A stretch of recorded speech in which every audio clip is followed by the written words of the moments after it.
Salut à tous les amis, c'est WFationNoir. Aujourd'hui je vous présente la première analyse d'EDF. Oui, j'ai changé le titre, bon c'est pas trop grave. Et ce jeu sera sur un des jeux que j'adore tout particulièrement, Far Cry 3. Far Cry 3 est un jeu sorti en fin 2012 et qui a été très apprécié des gamers.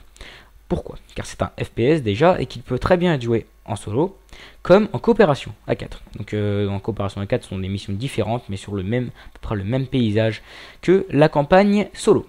Donc il y a 4 îles. Les deux grosses îles pour la campagne, une île pour le multijoueur, une petite île pour le coop et une grosse île pour la communauté. Donc l'histoire de Far Cry est vantée de plein de personnages qui sont tout simplement géniaux. À part celui-ci peut-être. Jason Brody, qui est étudiant à l'université de Los Angeles, qui est légèrement amnésique. Hein. Bon, il a peut-être dû voir les infos, mais pas beaucoup, parce que quand même, il a légèrement oublié que sur Rock Island, il y a peut-être eu des prises d'otages, et que pourquoi il y va alors hein. Je pense que l'agence de voyage manque un peu d'argent, donc ils vendent les billets un peu moins chers pour Rock Island. Donc Jason a dit ouais, des vacances gratuites et moins chères, allez on y va, wouh.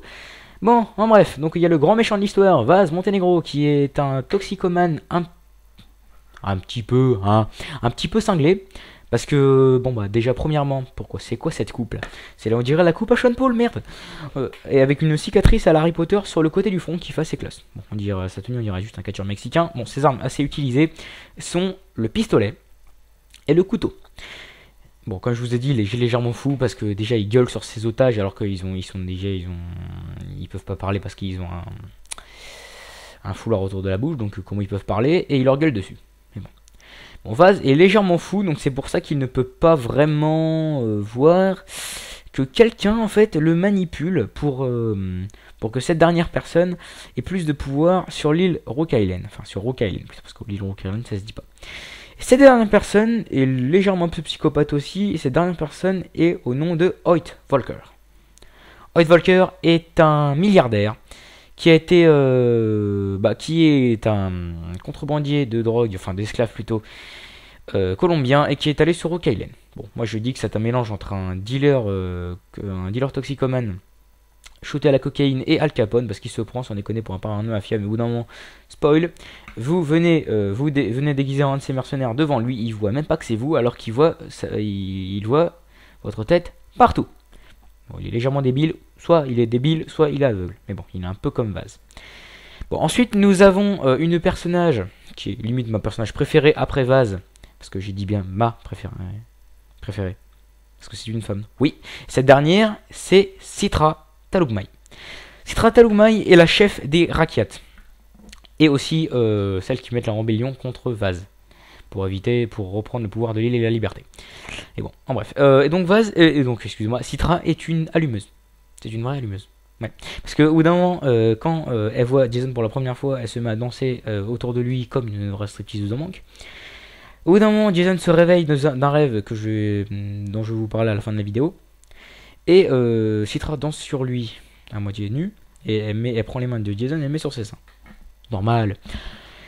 Et ensuite, il y a une dernière scène où, en fait, à la fin, soit vous rejoignez vos amis et vous cassez l'île, ou soit vous les tuez et vous rejoignez Citra. Et quand vous rejoignez Citra, ben, en fait, vous lui faites ce que... Enfin, Jason, plutôt le personnage, fait ce que je pense tous les mecs, dont moi, rêvent de lui faire en rêve. Vous voyez pas? Non? Ah merde. Oh merde, je croyais. Bon, moi, c'est dommage. Je crois que vous saurez. Hein, bon, résumé, ils font des câlins. Bon, ça, c'est la version plus soft. Sinon, je serais plus hardcore. Vous voyez quelques images qu'elle est, que c'est une vraie allumeuse. Excusez-moi. Et surtout celle-ci. Alors, celle-ci, regardez le mouvement qu'elle fait avec sa main. Ça veut dire une seule chose, c'est qu'elle vient de faire à Jason ceci. Je n'ai pas besoin de vous voyez l'image. Ensuite, nous avons Dennis Roger. Dennis est un chef racket en dessous de Citra, et aussi celui qui a aidé Jason à se casser l'île. Bon, bah encore ça va, il est sympa lui. Et bon. Mais ce que j'adore surtout chez lui, c'est son accent. Comment tu vas, mec? J'adore son accent, on dirait un mix entre le créole et l'antillais. Et un peu l'africain aussi. Bon bref. Bon, sur l'île, vous rencontrez des animaux, surtout des ennemis. Par exemple, le tigre, qui est assez puissant, assez rapide, mais pas trop rapide par rapport au léopard, qui lui est beaucoup plus rapide, mais beaucoup moins résistant. Il y a aussi le dragon de Komodo, qui lui ressemble plus à un Godzilla. Bon, Godzilla, je sais, ressemble plus à un iguane marin des Galapagos, je sais. En résumé, Godzilla, c'est un iguane marin qui a subi des radiations, mais je vous emmerde, c'est ma vidéo, je fais ce que je veux. Ensuite, nous avons le crocodile, qui lui est trouvable dans les caves, enfin les caves, sous la flotte et tout ça, et qui ne peut être... au fait, il faut vraiment aller chercher le truc pour qu'il vous bouffe. Bon, bref. Ensuite, nous avons le casoar. Le casoar est un mix entre une autruche, un dodo et un dindon. Je sais, le dodo est éteint, mais c'est pas grave. Qui est assez agressif, mais pas très puissant. Donc ça va, en fait, vous galérerez pas trop pour le défoncer. Ensuite, nous avons tout le contraire du casoar, l'ours. L'ours n'est pas du tout rapide, il est lent comme une tortue, mais par contre, il est très puissant. En résumé, s'il vous chope, il pourrait vous défoncer très rapidement, sauf si vous courez. Si vous courez, je pense qu'il est un peu moins rapide que vous. Donc ça va, vous aurez le temps de vous échapper. Ensuite, nous avons les ennemis aquatiques. Il n'y en a qu'un seul, c'est-à-dire le requin. Le requin, lui, est pas vraiment considéré comme un ennemi, puisque si vous plongez dans la flotte, en fait, il vous attaque, mais en fait, vous n'aurez pas de QTE. En résumé, si vous attaque, il vous mordira juste et vous enlèvera de la vie. En résumé, pour chasser le requin, il faut juste traîner autour avec un bateau et l'abattre. Plonger pour récupérer la peau, bien sûr. Ensuite, nous avons un ennemi que j'adore tout particulièrement juste à cause du nom, le dingo. Voilà, j'ai dit le dingo. Voilà. Le dingo est un mix entre un renard et un loup, hein. Couleur du renard, apparence du loup. Voilà. Et donc en fait, le dingo est un peu comme la hyène. Quand il se bat tout seul, il évite d'attaquer, mais quand il est en groupe et quand il se sent menacé, il vous attaque. Mais il n'est pas très puissant. Donc ça va, c'est sympa. Donc il y a plusieurs moyens de transport sur Rock Island, comme la Jeep. La Jeep est un moyen de transport assez réputé sur Rock Island, car c'est l'un des seuls moyens de transport assez réputés où il y a beaucoup de Jeeps sur Rock Island. Donc elle est très solide, très rapide et assez maniable. Donc c'est le moyen de transport le plus utilisé par les rackets, les pirates, les mercenaires, enfin tous ceux qui veulent bouger un peu sur l'île de Rock Island. Ensuite, nous avons le jet ski. Le jet ski est le principal moyen pour bouger sur l'eau. Enfin, dans l'eau, enfin pour voyager d'une île à l'autre. Ensuite, nous avons le quad. Le quad est comme la Jeep, sauf qu'il est plus rapide, plus maniable, mais beaucoup moins solide. C'est-à-dire que si vous mangez un arbre, le truc risque plus d'exploser. Alors que la Jeep, si vous mangez un arbre, bon bah ça va encore, elle va tenir la Jeep. Alors que si vous mangez un arbre à cause d'un quad, vous allez légèrement prendre cher. Ensuite, nous avons les moyens de vol qui sont pas vraiment des moyens de vol, mais bon, ça vole quand même. Le deltaplane, en résumé, le deltaplane, vous les trouverez au bord des falaises, vous décollerez avec le deltaplane, et en fait, le deltaplane ne volera pas, il descendra petit à petit, et quand le deltaplane sera atterri, il ne bougera plus. Ensuite, nous avons le wingsuit. Le wingsuit, en fait, est un moyen utilisé par les militaires. En fait, c'est une technique de chauve-souris. En fait, si vous le déployez, vous pourrez reprendre un petit peu de hauteur, mais vous ne pourrez pas en prendre beaucoup. Ensuite, nous avons les armes.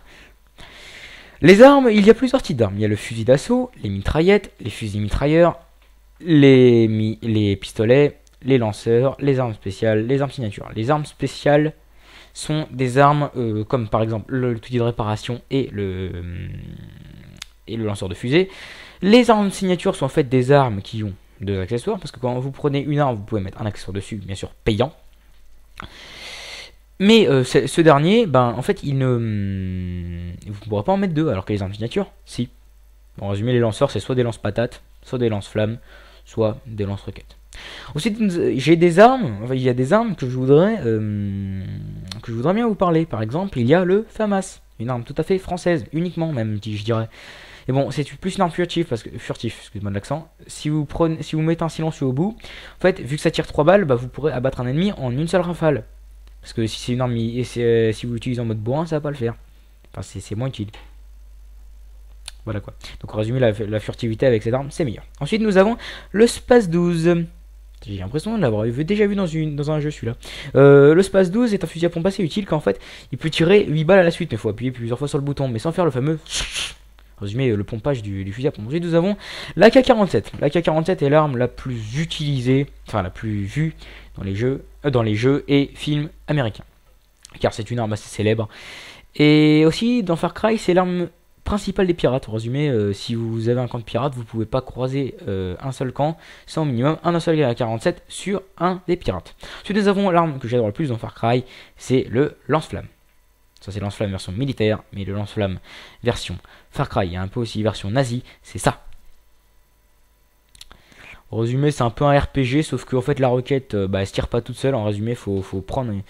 En résumé, vous voyez la poignée. En fait, faut juste actionner la poignée, retirer la bonbonne, si on a une, et remettre une nouvelle poignée. Et enfin, remettre une nouvelle bonbonne et remettre la poignée en place. C'est assez drôle. Bon, ça se con finalement. En fait, c'est juste assez rigolo le lance-flamme, mais bon, c'est juste pour les gros bourrins en fait.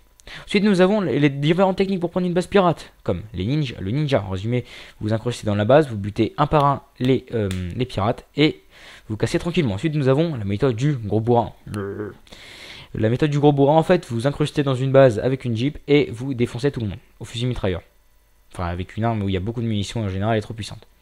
En fait, la différence entre la furtivité et le bourrin, en fait, c'est la furtivité utilise moins d'armes et le bourrinage beaucoup plus. En résumé, le bourrinage, ça sera plus risqué, vous gagnerez plus de compétences, mais vous utiliserez plus de fric. Bon, voilà. Bon, voilà, nous avons fait le tour. Ah, sauf un petit dernier truc, je vous avais dit tout à l'heure que je parlerai d'un truc. Et regardez, c'est une mission faite dans Far Cry. En fait, Jason boit une potion donnée par Citra et il rêve. Alors, en fait, vraiment, il est endormi, mais dans son rêve, il affronte un gros fantôme. Et en fait, il réussit à battre le fantôme avec un arc. Et donc, c'est assez sympa comme mission, mais bon, c'est un peu plus proche du fantastique que du réel. Parce que moi, au début, j'ai cru que ce n'est pas un rêve, mais l'ultime réalité.